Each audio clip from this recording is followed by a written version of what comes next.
요즘 캐나다인들 사이에서 유난히 자주 들리는 말이 하나 있습니다. 이 앱 없이는 이제 생활이 안 돼. 하루에 두세 번은 꼭 들어가게 된다니까요. 단순한 유행이 아닙니다. 한때는 기술과 플랫폼의 무덤이라고 불리던 캐나다 현지 시장에서 이 앱은 무려 필수 앱으로 자리 잡았고 앱스토어 순위 상위권을 지키는 건 물론 일상의 중심 플랫폼이라는 말까지 들을 정도입니다. 그런데 더 놀라운 사실은 따로 있습니다. 이 앱이 캐나다에서 만들어진 것도 실리콘밸리에서 나온 것도 아니라는 겁니다. 정답은 전혀 예상 밖의 곳에 있죠. 바로 한국. 의외라고요? 그럴 수밖에 없습니다. 이 앱은 전 세계에 이름을 날리는 대형 브랜드도 아니고 눈에 띄는 광고를 내세운 적도 없습니다. 심지어 사용자 대부분은 이 앱이 한국에서 만들어졌다는 사실조차 모르고 씁니다. 하지만 누군가는 말합니다. 이 앱 하나가 우리 동네를 바꿔놨어요. 사람들이 조금 더 따뜻해졌어요. 도대체 어떤 앱이길래 멀고도 낯선 땅 캐나다에서 이런 말을 듣고 있는 걸까요? 여러분의 좋아요 버튼으로 비디오를 재생하겠습니다. 바로 지금 오늘의 사연 시작하겠습니다. 안녕하세요. 저는 캐나다 밴쿠버에서 프리랜서 디자이너로 일하고 있는 34살 에밀리 로렌스라고 합니다. 오늘 이 글을 쓰게 된 건 저조차도 웃음이 나올 만큼 사소한 계기에서 시작된 일이 지금은 제 일상을 조금 더 따뜻하게 바꿔놓았기 때문이에요. 그리고 그 이야기를 언젠가는 꼭 누군가에게 들려주고 싶다는 생각이 들었습니다. 그 이야기를 시작하려면 몇 달 전 제 삶이 작은 변화를 맞이했을 때부터 꺼내야 할 것 같아요. 작은 변화라고 쓰긴 했지만 제 입장에선 꽤나 큰 일이었죠. 이사였습니다. 5평 더 작은 집으로 옮기기로 결정한 건 순전히 경제적인 이유 때문이었습니다. 회사에서 계약이 줄어들면서 갑자기 소득이 들쭉날쭉해졌고 혼자 사는 삶에 꽤 많은 비용이 들어간다는 걸 뼈저리게 실감하고 있던 때였어요. 매달 빠져나가는 월세며 관리비며 전기세 같은 것들까지 모이면 마음이 자꾸 움츠러들곤 했거든요. 결국 큰맘 먹고 기존의 투베드룸 아파트를 정리하고 스튜디오 타입의 작은 집으로 이사를 결심하게 되었습니다. 문제는 집보다 더 큰 짐들이었어요. 서랍장에 쌓인 오래된 서류들, 쓸 줄 몰라 박스채 고이 모셔둔 믹서기, 이름은 기억도 안 나는 옛 연인의 흔적들, 그리고 한쪽 구석엔 한때 잘 써보자며 들여놓고 2달 만에 손길이 끊긴 커피 머신이 떡하니 자리를 차지하고 있었습니다. 그날 저는 정확히 34번이나 중얼거렸어요. 이건 버려야 하나? 문제는 하나둘이 아니었어요. 물건마다 버리긴 아깝고 남 주긴 애매한 애증의 감정이 달라붙어 있었죠. 이럴 때 보통 캐나다 사람들은 게러지 세일을 열거나 키지지나 페이스북 마켓플레이스 같은 중고거래 앱을 이용해요.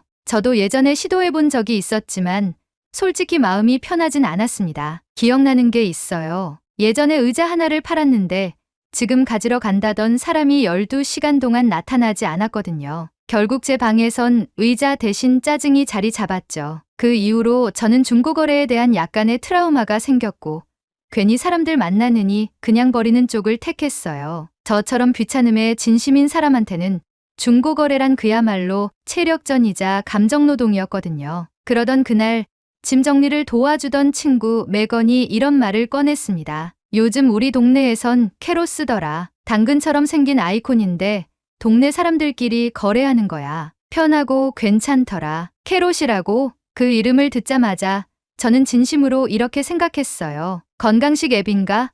혹은 채식주의자 전용 쇼핑몰? 그러나 메건은 진지하게 이어서 말했죠. 한번 써봐. 거리 인증만 하면 우리 동네에서만 거래돼. 스팸도 없고 이상한 사람도 거의 없더라. 그 말을 듣고도 저는 한동안 움직이지 않았습니다. 중고거래는 저에게 아직도 어딘가 꺼림칙한 영역이었으니까요. 하지만 커피 머신을 들고 몇 분 서 있다가 팔이 아파지자 갑자기 한번 해볼까 하는 생각이 들었어요. 괜히 팔아보겠다는 의욕보다는 어차피 버릴 거면 누군가에게 넘어가도 좋지 않을까 싶었던 거죠. 그렇게 캐롯 앱을 설치하고 회원 가입을 했습니다. 가입 절차는 간단했고 위치 인증을 하자 바로 동네 사람들이 쓴 글들이 눈에 들어왔어요. 첫 인상은 심심한데 좀 예쁜 애 정도였지만 딱히 거부감도 들지 않았습니다. 그리고 가장 먼저 올린 물건은 역시 커피 머신이었습니다. 쓰지 않은 지 오래돼서 미안할 정도였지만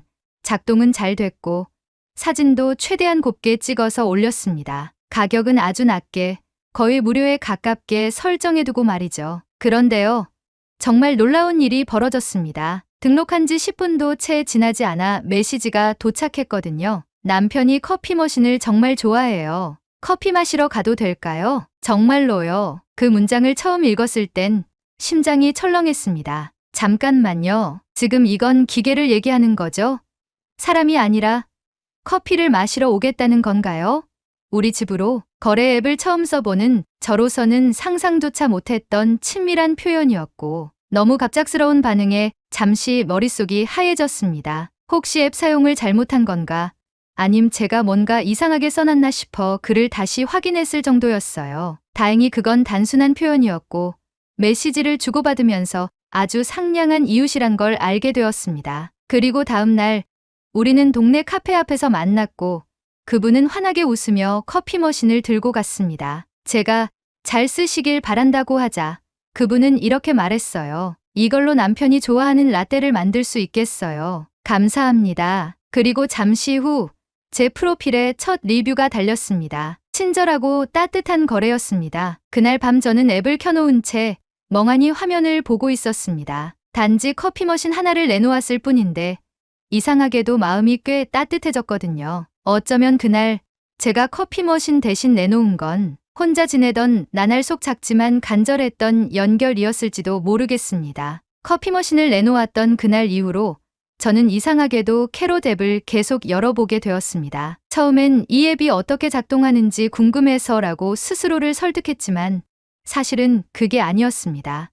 뭔가 너무나 뜻밖이었거든요. 너무 쉽게 거래가 성사됐고 사람들은 이상할 만큼 친절했으며 그 뒤에 남는 기분이 예상보다 오래 갔습니다. 괜히 따뜻한 말 한마디 듣고 며칠을 곱씹는 기분 아시나요? 그걸 저도 느꼈어요. 바로 그 앱에서요. 이사를 앞두고 짐 정리는 계속되고 있었고 다음으로 제 눈에 들어온 건 요가 매트였습니다. 코로나가 한창이던 시기에 집에서도 운동을 해야겠다며 샀던 것이었죠. 물론 매트 위에 실제로 올라가 본 횟수는 손에 꼽을 정도였습니다. 그중 절반은 청소하다가 잠시 앉아 쉬었던 시간이었고요. 그러니 더는 미련도 없고 미안함도 없고 그냥 내놓기로 했습니다. 사진을 찍고 상태를 짧게 적고 원하는 가격을 설정했습니다. 단돈 $5. 정말이지 이건 팔겠다는 생각보단 누가 좀 가져가 줬으면 하는 마음이었어요. 그런데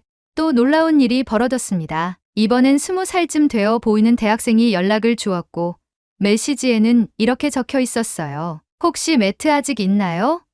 기숙사 방에 두려고요. 운동은 잘 못하지만 가끔 스트레칭이라도 하려고요. 히읗. 그 문장을 읽는 순간 저는 피식 웃고 말았습니다. 이상하게도 캐롯에서의 대화는 늘 짧고 가볍지만 그 안에 사람 냄새가 배어 있었습니다. 그리고 정해진 시간에 맞춰 매트를 전달하러 나갔을 때 상대방은 너무나 순박한 표정으로 서 있었습니다. 저는 괜히 이 매트는 거의 새 거라 좀 아까울 수도 있어요라고 말했는데 그 친구는 두 손으로 매트를 품에 안으며 헐, 이거 엄청 푹신하네요. 감사합니다 라며 폴짝폴짝 뛰더라고요. 그 순간 저는 느꼈습니다. 이건 단지 거래가 아니라 어느 동네 골목에서 오가는 정다운 안부 같다고요. 과장이 아니라 저는 그날 정말 오랜만에 누군가에게 무언가를 건네주고 웃는 일을 경험했어요. 그리고 그게 생각보다 저를 많이 움직이게 만들었습니다. 그날 밤 캐롯을 다시 열고 이번엔 책을 골라보기 시작했습니다. 제 책장엔 절반쯤 읽다 말고 꽂아둔 책들이 수두룩했거든요. 문득 이 책이 다른 사람에겐 완독될 수 있을까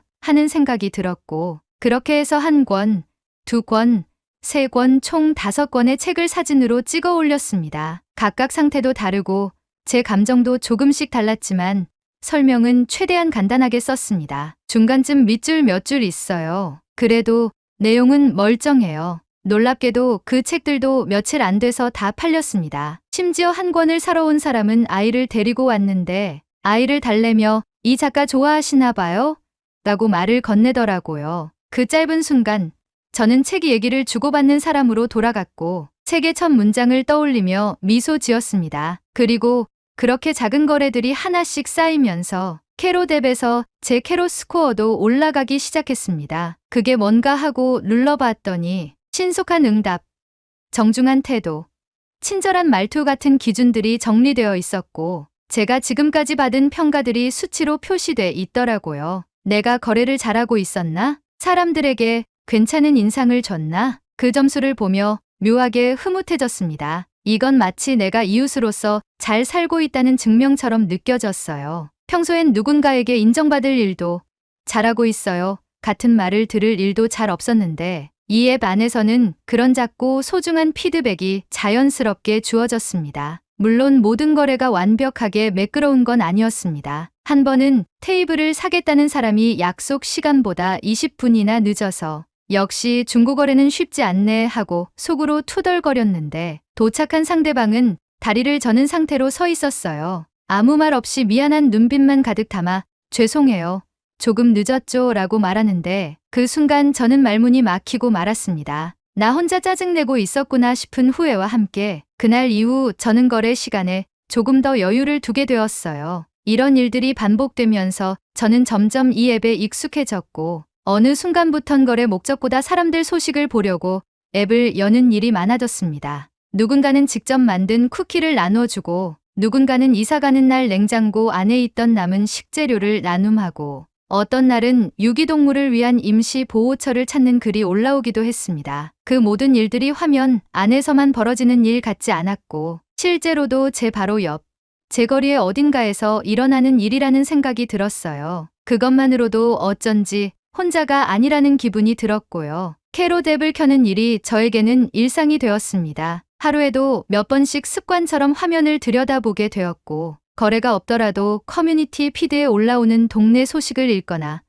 누군가의 무료 나눔 글을 눌러보는 일이 자연스러워졌어요. 마치 아침에 날씨 앱을 확인하듯 동네의 소소한 변화들을 체크하는 것처럼요. 이쯤 되면 저도 인정할 수밖에 없었습니다. 저는 캐롯을 좋아하게 되었고 그 속에 머물고 싶어졌다는 걸요. 그러던 어느 날 앱 안의 커뮤니티 피드에서 우연히 하나의 게시글을 보게 되었습니다. 제목은 이렇게 시작되었어요. 캐롯이라는 이름 왜 그런지 아세요? 처음엔 별 생각 없이 스크롤을 넘기려다가 무언가 이상하게 마음이 멈칫했습니다. 그동안 캐롯이라는 이름이 귀엽다고는 느꼈지만 그게 어떤 뜻인지 고민해 본 적은 없었거든요. 주황색 당근 아이콘, 부드러운 글꼴, 단순하면서도 친근한 구성. 어쩌면 그 모든 게 감각적 디자인이라고만 생각했는지도 모르겠습니다. 그런데 그 게시글 안에 써있는 문장은 제 눈을 붙잡아 버렸습니다. 캐롯은 당신의 근처 마켓을 줄여 만든 말입니다. 영어로는 Your Neighborhood Market이죠. 잠깐만요. 당신의 근처 마켓? 처음엔 단순히 캐롯의 철자를 바꾼 줄로만 알았는데 그게 아니라 한국어 표현이었어요. 정확히 말하면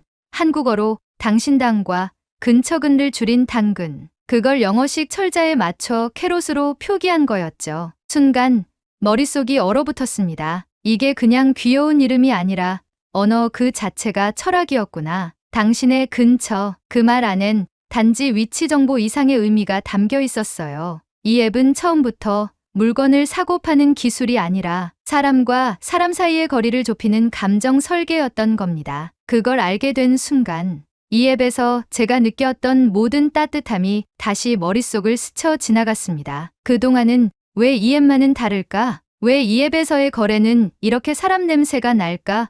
하고 의아했었는데 그 질문의 대답이 바로 이 말 속에 숨어 있었던 겁니다.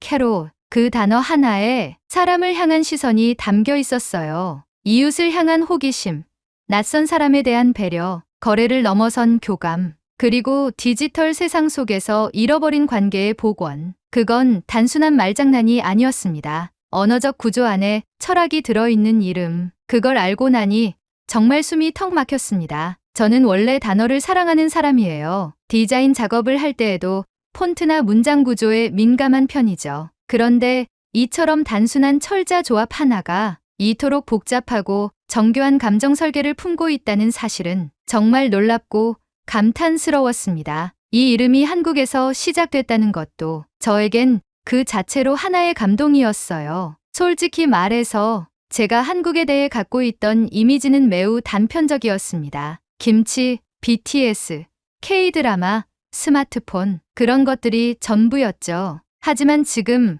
캐롯이라는 한 단어를 통해 저는 그 나라의 사람을 대하는 방식을 엿본 느낌이 들었습니다. 멀리 있는 누군가와 연결해주는 것이 아니라 당신의 근처에 있는 사람과 신뢰를 쌓게 해주는 구조. 그게 바로 이 앱의 본질이었고 그것이 이름 안에 고스란히 담겨 있었던 거예요. 캐롯 스코어도 다시 보이기 시작했습니다. 그저 매너 점수가 아니라 내가 오늘 누군가에게 어떤 사람이었는지를 보여주는 기록. 응답이 빨라요.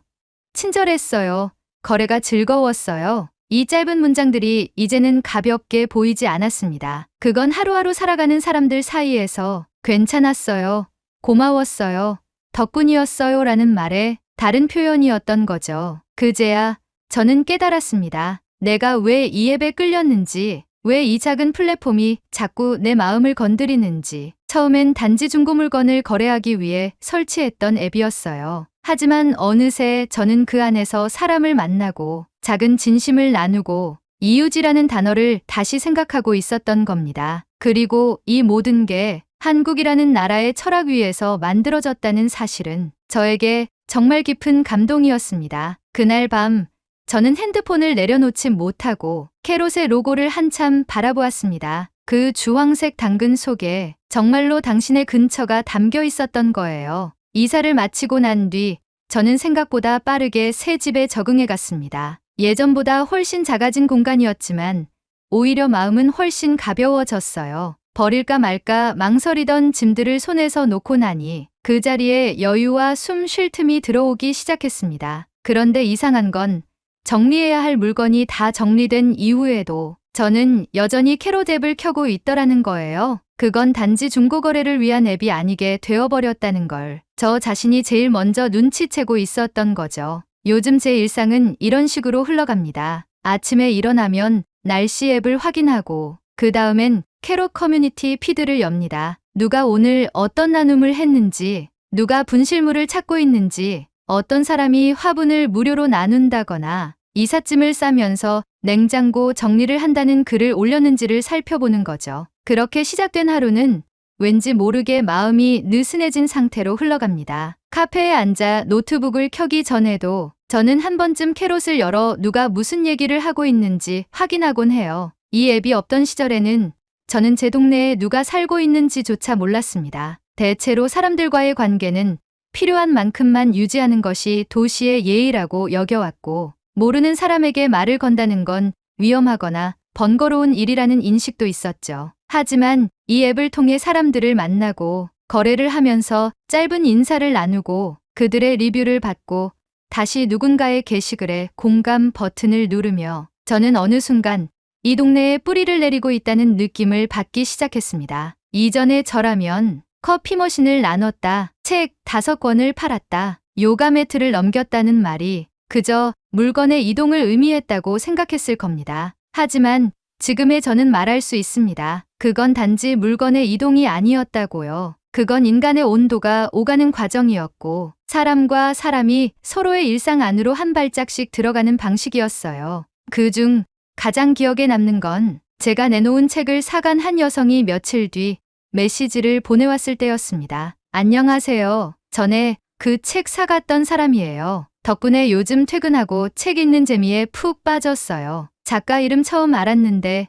또 다른 책도 찾아보려고요. 정말 고맙습니다. 단지 한 권의 책을 거래했을 뿐인데 그로 인해 누군가의 밤이 달라졌다는 메시지를 받은 순간 저는 핸드폰을 꼭 쥐고 잠시 아무 말도 하지 못했습니다. 그게 바로 캐롯이었어요. 그냥 사고 파는 게 아니라 나도 몰랐던 내 진심이 누군가에게 전해지는 경험. 그 이후로 저는 뭔가를 팔기 위해서가 아니라 나눌 수 있다는 이유 하나만으로도 게시글을 올리기 시작했습니다. 잘 쓰지 않는 머그잔, 옷장에 오래 걸어두었던 재킷, 아예 쓴 적이 없는 미니 스케치북 세트. 다시 누군가의 손에 닿을 수 있다면 좋겠다는 마음으로 이건 쓰시던 분이 더 잘 쓸 거예요 라는 문장도 함께 덧붙이며요. 그리고 또 하나, 제가 이 경험을 통해 가장 크게 바뀐 건 사람을 바라보는 시선이었습니다. 전에는 거래 상대를 대상으로만 봤어요. 약속을 잘 지킬까?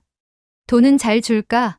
같은 조건적인 시선이 먼저였죠. 하지만 지금은 다릅니다. 그 사람이 남긴 프로필 문구, 선택한 프로필 사진, 거래를 하며 주고받는 말투까지 그 안에서 누군가의 성격과 마음을 읽으려는 노력이 생겼어요. 이 사람도 나처럼 따뜻한 말을 듣고 싶어 하지 않을까? 이 사람도 내가 믿을 수 있는 사람이라는 걸 느꼈으면 좋겠는데, 이제는 그런 마음을 담아 메시지를 쓰고 후기를 남기고 내 매너 점수인 캐롯 스코어를 볼 때마다 그게 사람과 맺은 관계의 기록이라는 걸 실감하게 됩니다. 이런 변화는 단지 앱 하나 때문만은 아니었을 겁니다. 그 앱에 담겨 있던 철학, 당신의 근처라는 말에 담긴 의도, 그리고 그 철학을 설계한 사람들이 멀리 있는 누군가가 아니라 바로 내 곁에 있는 사람을 믿자고 말하고 있었기 때문에 저는 그 말에 고개를 끄덕일 수 있었던 거예요. 어느 날 친구가 물었습니다. 그 앱 아직도 써? 저는 웃으면서 이렇게 대답했어요. 응. 가끔은 그냥 열어만 봐도 좋아. 사람들이 뭘 나누는지 보면 괜히 마음이 편해져. 참 이상하지 않아? 그리고 이어서 한마디 덧붙였습니다. 그거 알아? 캐롯. 그게 한국어로는 당신의 근처 마켓이라는 뜻이래. 그 말이 너무 좋지 않아? 그 말을 하고 나서 잠시 정적이 흘렀습니다. 저는 다시 핸드폰을 들여다보았습니다. 화면에는 여전히 주황색 당근 모양의 아이콘이 떠 있었고 그 속엔 누군가의 나눔, 감사, 인사, 미안함, 그리고 작은 연결들이 흐르고 있었습니다. 저는 지금도 가끔 그 아이콘을 보며 생각합니다. 사람을 잇는 데엔 그 나라엔 뭔가 있는 것 같아요. 그리고 그런 뭔가를 이 작은 앱 하나로 느낄 수 있게 된 건 제 삶에서 꽤 특별한 선물이었어요. 그것을 보여준 건 바로 한국이라는 점이 제 마음을 더 이끌었습니다. 조만간 한국에 여행하러 가보려고요. 그 나라는 도대체 어떻게 살고 있는지 한번 눈으로 확인해 봐야겠어요. 도움이 필요하면 당근을 흔드세요. 오늘의 사연은 여기까지입니다. 오늘 사연에 대한 여러분의 생각을 댓글로 남겨 감동 비디오의 마지막을 장식해 주세요. 그리고 오늘의 비디오가 공감이 되신다면 구독, 좋아요 한 번씩 부탁드리겠습니다. 여러분의 댓글 하나하나가 영상을 제작하는데 큰 힘이 됩니다. 다음엔 더 흥미로운 사연으로 여러분을 찾아뵙겠습니다. 시청해 주셔서 감사합니다.